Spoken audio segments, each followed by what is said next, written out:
What happens if you settle your personal injury case and you recognize afterwards that you need more medical care? Well, in this video, I'm going to explain to you that in Virginia, you probably are out of luck.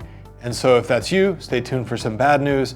But I'm also going to tell you about the one small exception that might save you and help you get more medical care. Stick around to the end of the video. Hi, I'm Brian Glass. I'm a Fairfax, Virginia car crash lawyer, and I represent people who've been hurt in crashes against insurance companies. And one of the things that we are seeing more and more often from at least two different companies is what I call the progressive special offer.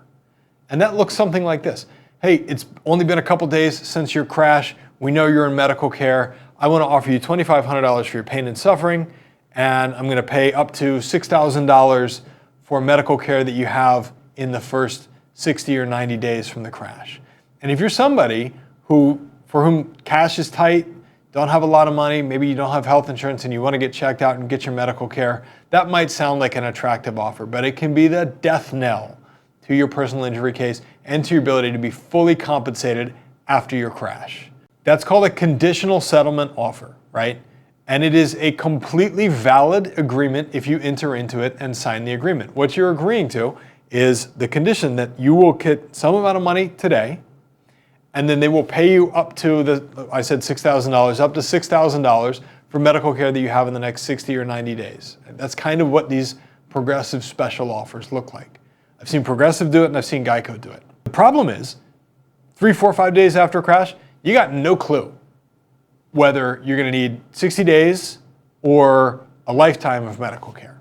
I have had cases where what started out as some numbness and tingling down into the hand progressed into a surgical case, into a failed surgery case, into a second surgical case, and finally into a permanent injury when they could not repair the discs in the neck.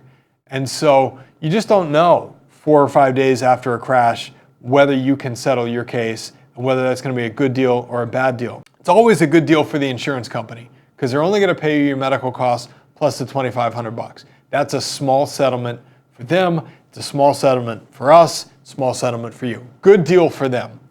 Bad deal for you because that case might be worth 6 or even 7 figures. The problem is once you've signed that release, it's a valid binding contract, right? And there's only one way out of that contract. Virginia has a very small carve out, and I've got a video on this that has all the details, but a very small carve out for the period of time where if you settle your case within the first 30 days after your crash and you don't have a lawyer, you have a 3 business day window to send the insurance company something in writing, effectively rescinding your settlement. Okay? You can undo the settlement agreement and you should immediately send their money back to them, but there's only a very, very small window of time. For everybody else, if you sign that agreement on day 31, you're out of luck. Doesn't matter that you need a surgery. Doesn't matter that you need injections. Doesn't matter that you need physical therapy. And the insurance company is not going to feel bad for you because their adjusters are trained to cap damages, to contain the claim, and to move cases off their desk. In fact, I've heard of adjusters who are even incentivized to close cases early in the case. There are whole teams at insurance companies where these frontline adjusters, their entire job is to close a case within the first 30 days and they get bonus based on that. It's not good for you, it's not good for the general public, but if you don't know your rights, then it's a trap to fall into, or that you can fall into.